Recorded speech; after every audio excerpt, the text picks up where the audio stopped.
Okay, well, good evening, vinyl community. I've been saying for a long time I want to do these videos more often, and this time it's been about a month since I did last time, and I'm trying some lighting and a better microphone, so I'm going to try to improve the quality on these. So what I'm going to talk about real quick, I'm going to do a heavy rotation. I want to talk about tariffs and what I've seen going on with the tariffs. If you're into collecting vinyl, going to touch on record store day and a couple other things. So anyway, I'm going to kick it off with some CDs. So real quick, one of my favorite channels. It's not really a vinyl community channel called Taste Like Music. They did a ranking the videos on the Pretenders. I love the Pretenders. Loved them ever since I was in high school. Stopped following them after like learning to crawl. And one of the guys on that channel really praised um, Last of the Independents. He swore up and down this was one of the best indie albums of the '90s, as he put it. And he really praised the production. And I'd never actually heard this album. I knew this album was a big, huge hits off this album. Um, so I heard it for the first time a couple months ago. And goddamn, it was not kidding. This album smokes. Had never heard it. The production is amazing. It sounds great. It's incredible. I've gone all this time and never listened to that album. So there's going to be a lot of jazz in this video. Warn you guys. So this is a heavy rotation section. Clifford Brown and Max Roach.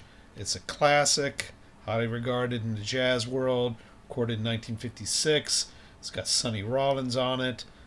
Pretty familiar with this album. I've listened to it quite a few times. It's great. Now I want to quickly talk on um, years ago when I lived in Seattle. I went through a pretty heavy jazz phase, and at that time, Blue Note was kind of cranking out the Van Gelder edition compact discs. These were a good cheap way to build up your jazz collection. These were like around $9.99 if I remember, and I bought quite a few of them. So now I didn't know better at the time that they were. Um, People are not so crazy about these CDs now. Rumor has it that Mr. Van Gelder was losing his hearing at the time he was doing these remasterings. These are not particularly well regarded, but I got a lot of them, and I've been listening to some of those. Now, here's the thing. Um, a normal person would hear these CDs and think, these sound really nice. This is good music. And be perfectly fine with it. But not us vinyl junkies. So, yeah, there's really nothing wrong with these at all. But you can do better. This is a great title. Kenny Drew, Undercurrent. I'm going to talk a lot about Herbie Hancock tonight.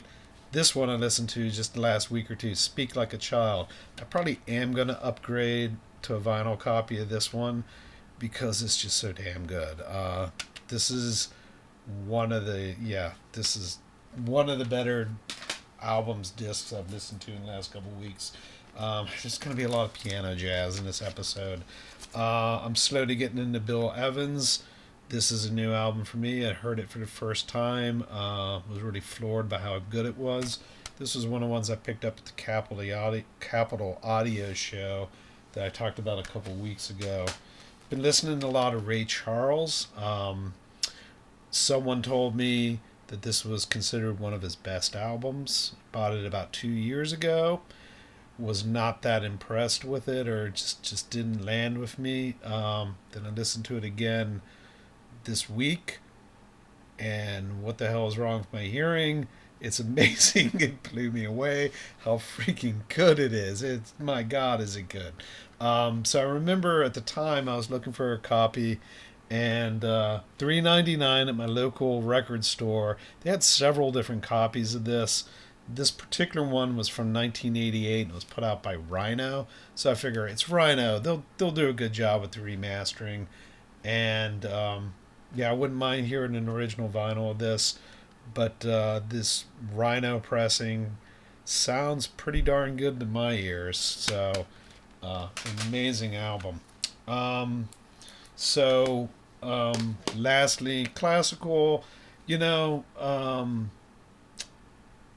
we all have heard Tchaikovsky's first piano concerto. I didn't even know that Tchaikovsky had written three piano concertos because the only one anyone ever plays is the first. And I recently listened to this disc of the second piano concerto, the second and the third, with Ormandy conducting. My God, the second concerto is amazing. It's probably better than the first. Why doesn't it get played in the concert halls? Who knows? But if you get a chance, check out the second piano concerto that nobody ever plays. So now we're going to move into some vinyl. So these are just um, records that I've been listening to a lot that I think stand out. These are the ones that I think stand out.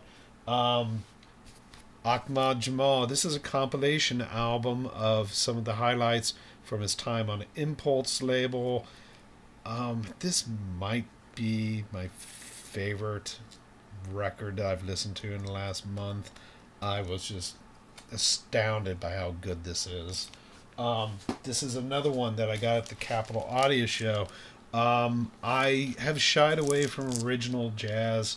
They're just too bloody expensive, or it's actually the Blue Notes that tend to be really crazy expensive.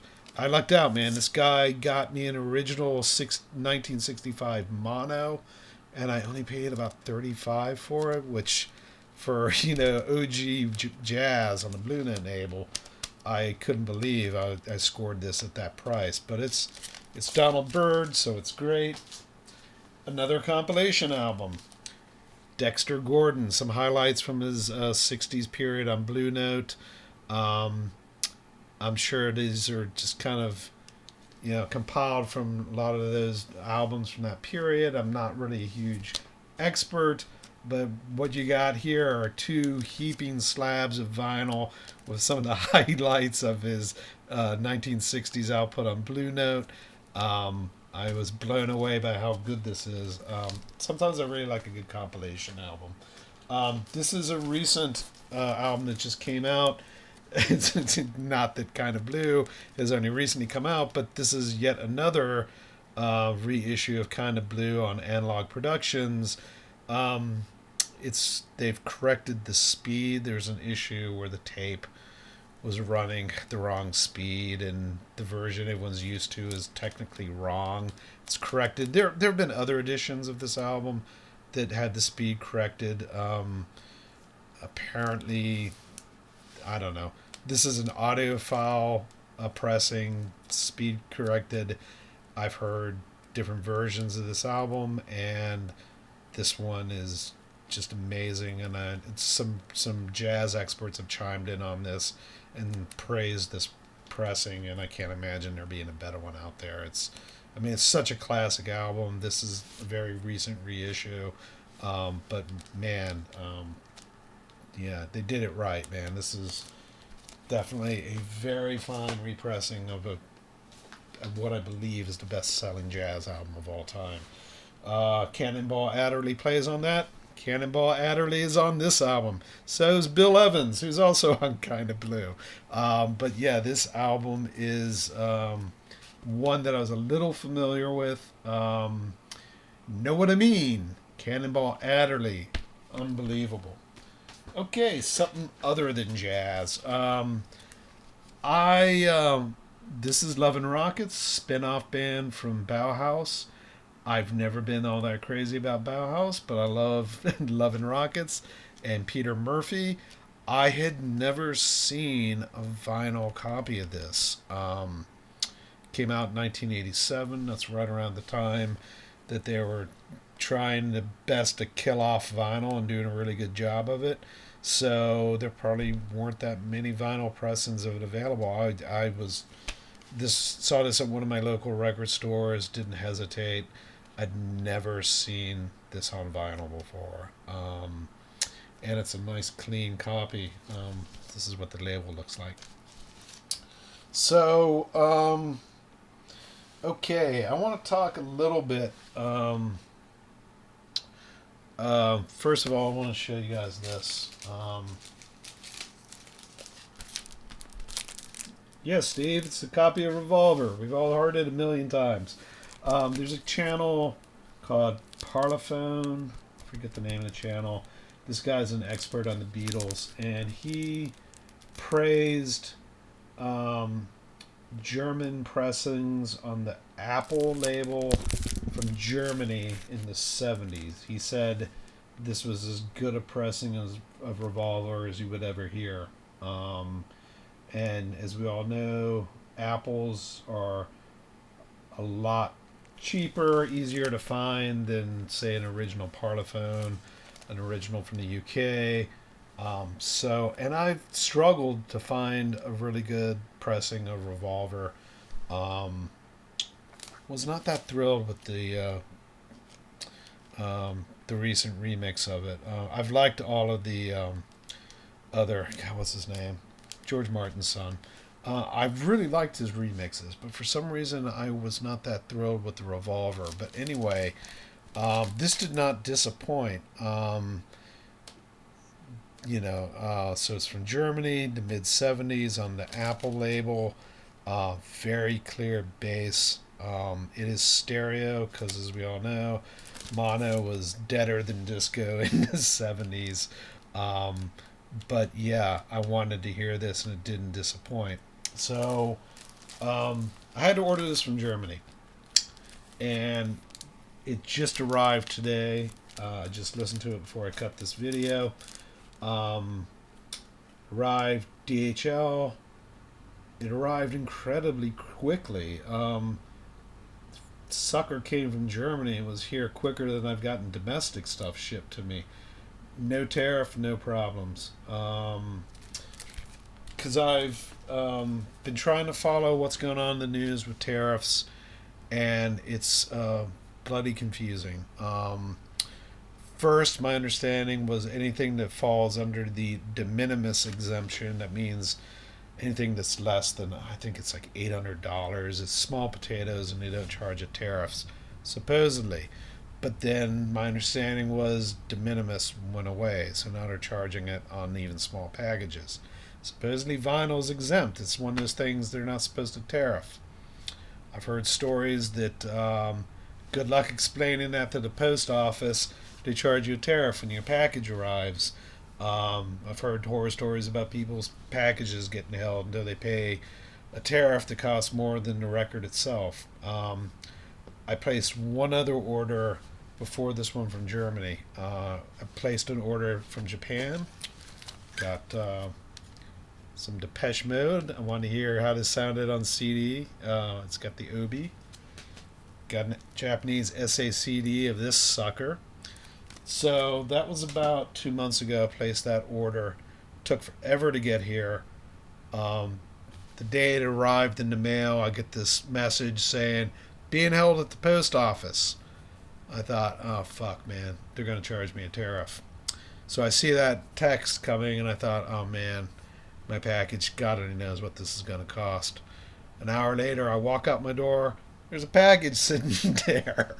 So I don't know if the postman was supposed to hold it back and make me go to the post office, and he screwed up. All I know was the package was sitting there, no tariff. So my experience, I've done 2 orders over Discogs, one from Japan, one from Germany. I haven't had to pay tariffs on either of them. Your mileage may vary. So, I want to also just touch real quick on, like I mentioned, the Capitol Audio Festival was about a month and a half ago, and about quite a bit of stuff. Going to go over some of the ones I bought. There was a guy, he had just tons of MoFis and analog productions and just all this audiophile stuff. And just some kind of odd pressings I'd never seen before. And I knew the second I saw this that I was going to have to buy it. It is a 1964 concert with Errol Gardner. Apparently, it was broadcast on Dutch radio, um, and him performing at the Concertgebouw in Amsterdam. Now, for anyone that doesn't know, apparently that's the Dutch word for concert hall. I know the Concertgebouw because in the classical world, the Concertgebouw Orchestra is considered by many, probably myself included, as the best orchestra in the world. Lots of classic recordings from the 60s and 70s with Bernard Haitink. When I visited Amsterdam a couple of years ago, I went there for one reason. I wanted to hear some music at the Concertgebouw. It's a beautiful old concert hall with amazing acoustics. I just really wanted to. It was like a dream of mine to actually hear music at the Concertgebouw. So I saw that there was a concert with Errol Garner from the peak of his powers in the early '60s, recorded in this magnificent concert hall with these amazing acoustics. I just knew the second I saw this, I was like, I'm buying that sucker, man. And it did not disappoint. He's absolutely at the top of his game. This is a couple of years after the famous concert he played in Monterey. Um, very the sound is it's like a solid live recording. You really get like the feel for like the ambience of the room he's playing in. Definitely not a studio recording, but it's like you can hear like the piano chords like reverberating through the Coliseum, and you can hear like the audience like responding, and just it just really captured like what the performance must have sounded like if you're live. But yeah, keep your eyes open for this. So another thing I picked up at that show was this wasn't. I mentioned in my last video that there was this one guy who had some like cheapo albums, banged up copies, and he said, "You buy four, I'll give them to you for $10 if you buy four." So I was trying to round out my purchase, and I found this sucker, the Buddy Morrow Orchestra. It's on the Living Stereo label, and it's just one of those crazy albums where they do like, I think Peter Gunn's on here. No, not Peter Gunn, but they do like some variation on the theme of the Twilight Zone, and just this crazy like movie themes and stuff. It's great. Oh my god, this is so good. It's such a fun record. And sonically, I mean, goddamn, it's living stereo. It just sounds great, man. I don't believe it's a shaded dog. No, it's not a shaded dog, but I mean, sonically, it's amazing. Yeah, I should look for some more Buddy Murrow. This was a real surprise. This album is just a hell of a lot of fun. So anyway, like I said, man, he was like, buy four and I'll give them to you for $10. And I grabbed this one because I just thought it looked kind of cool, and very happy with that one.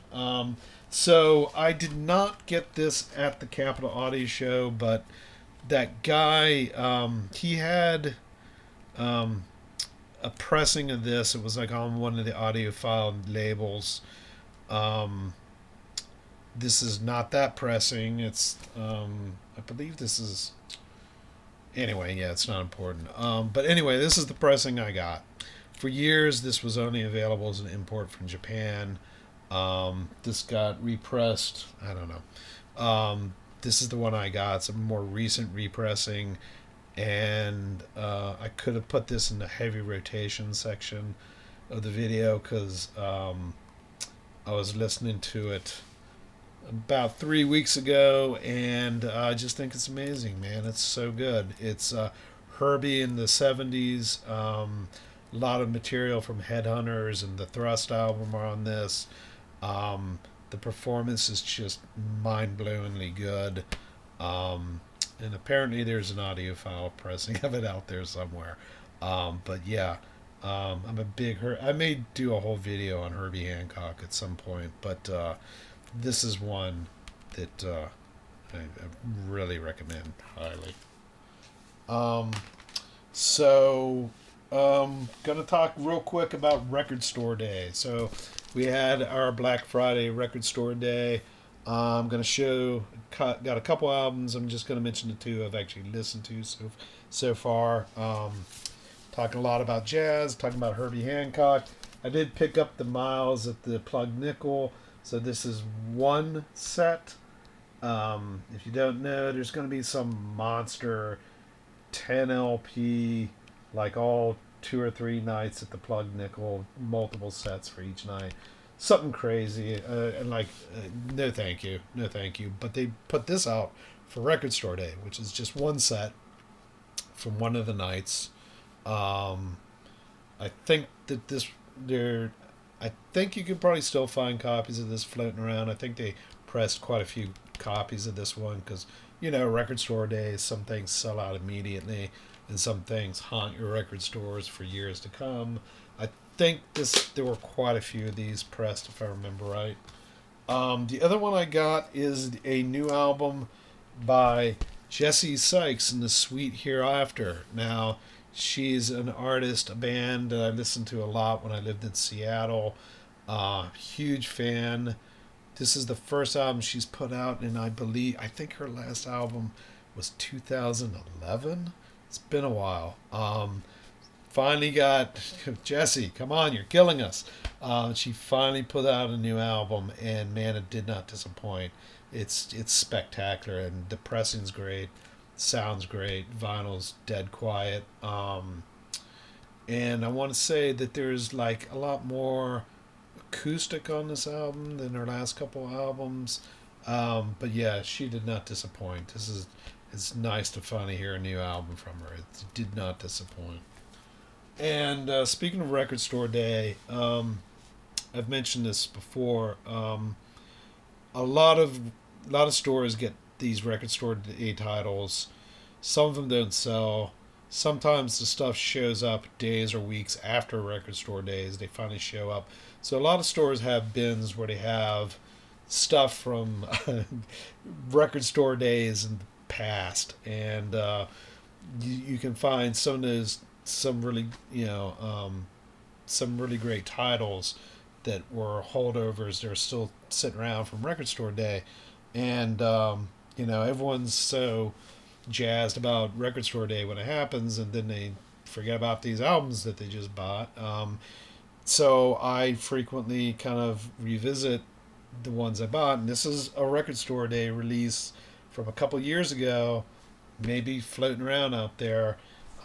It's Gil Evans, recorded in mono. So this was, a mono pressing. First time it's seen the light of day in years. Came out on Record Store Day. Listen to this one again this week.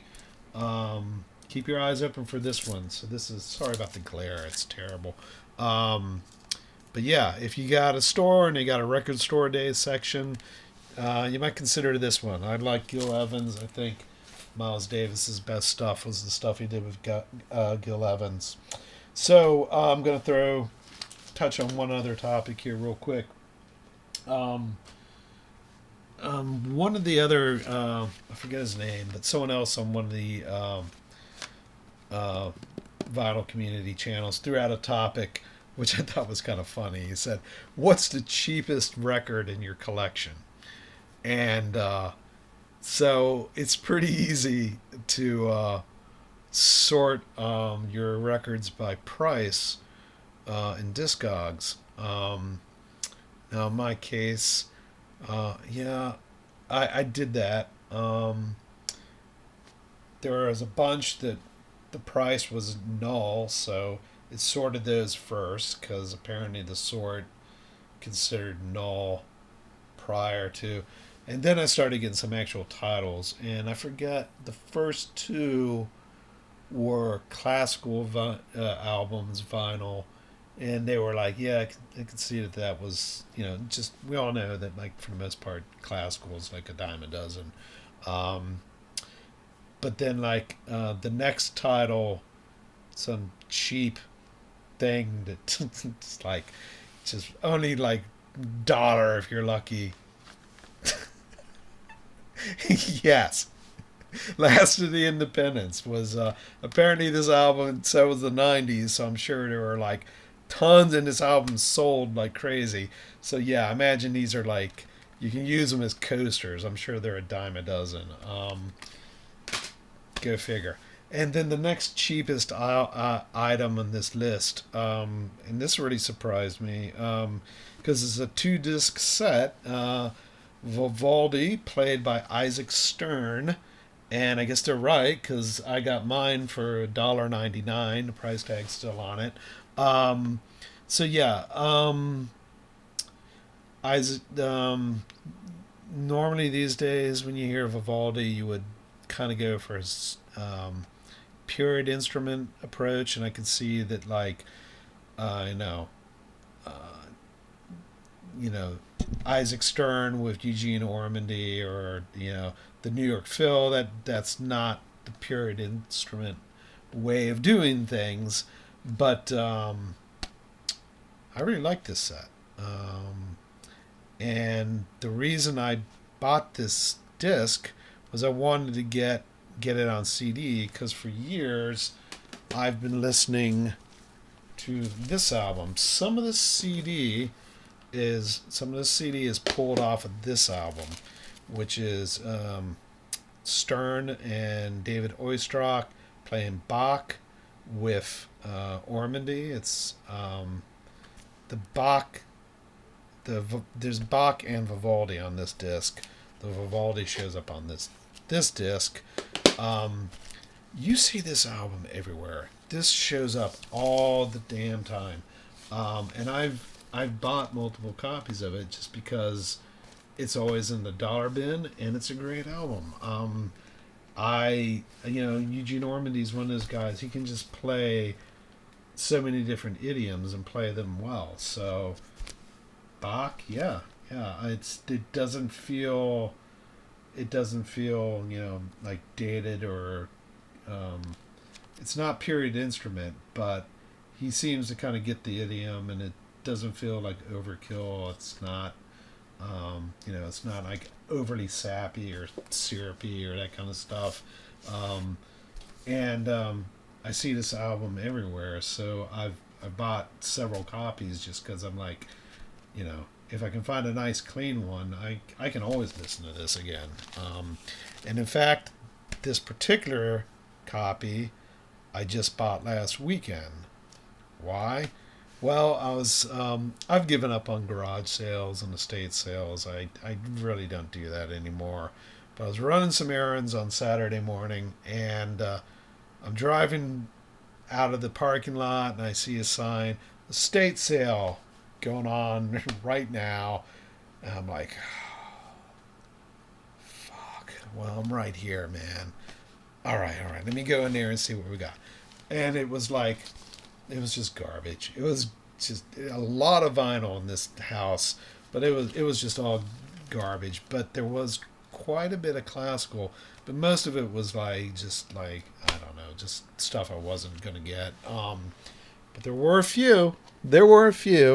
So this is one of the titles I got, and there were just a couple others that I thought would be worth getting. Abato.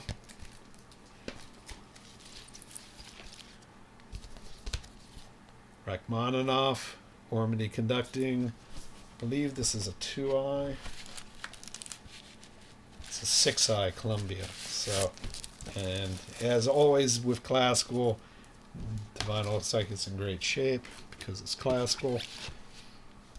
Dorati. I'm not crazy about Liszt, but Dorati's conducting it, so I'll get it for Dorati. Herbert von Karajan. I like the recordings he did with Christian Ferras. One of my intros to Tchaikovsky was von Karajan Ferras doing the violin concerto. So this is definitely, you can tell by the photograph, this looks like, it's a pretty young looking von Karajan. It's probably from the early 60s. Probably was a Tulip label originally. This is most definitely not a Tulip label, but still. So yeah, that was the estate sale, and there were a couple cool albums worth getting. So real quick, last thing I want to talk about, it's the holidays, and so there's a few things I want to listen to for the Christmas season. I always listen to Jethro Tull around Christmas. To me, there's something about Tull. It's just very. It sounds like a cold winter in England around the holiday times. There's kind of like a Renaissance kind of theme running through it, and my God, Stand Up by Jethro Tull is a stone cold desert island disc for me. Seriously, it's um, and I have several different pressings of this. Last couple of years, I've opted for the Steve Wilson remix. This is an Analog Productions, so I'm gonna listen to that. I haven't listened to it yet, but sometime before Christmas, I try to listen to this album. But probably my favorite Christmas album, the one that's grown to be my favorite, Sharon Jones and the Dak Kings, Holiday Soul Party. This fucker rocks, man. My God, I listen to this every year at Christmas time. Gets better every time. So if you're not familiar with Sharon Jones, get familiar with Sharon. She's great. May she rest in peace. Here's some Sharon Jones. Here's some Sharon Jones. Look at that. Buck. Got this for $1 at a garage sale. Can you believe that shit? But yeah, man, check out some Sharon Jones. She is the queen of soul, man. Love me some Sharon Jones. Last thing I'll just mention. So that order from Germany, the one that had Revolver in it. I also picked up this. Man, this was like, goddamn, this was like €9 for this. 7 LPs worth of Von Williams choral music, like all the biggies, all of his choral stuff. It's all in here. Um, yeah, I'm familiar with some of these. This stuff's been reissued a ton of times on compact disc. I'm especially looking forward to hearing the stuff that Adrian Bulk conducted, but it's all great. I'm familiar with quite a few of these recordings, and there is. I'm going to listen to some of this tonight because we got the Fantasia on Christmas carols, and what's the other one? Yeah, I know there's another piece on here that's like some Christmas music. But I just love Williams' choral works. And if you don't know, these EMIs, you want to avoid EMIs in the classical world that were pressed in the States, especially anything on the Angel label. They just sound like garbage. What you want are, in the analog world, you want pressings from Europe or the UK. And since this is from Germany, these are, you know, these are these look like they're from the UK. I'll look them up on Discogs, but these are the ones you want. So, like I said, I'm planning on listening to some of this tonight, especially the stuff that's themed for the holidays. So, yeah, man, I think I've paid like €9, 7 LPs worth of music, man. Can't beat it. So, anyway, happy holidays, everyone. Thanks for listening. You'll have a good evening. Take care.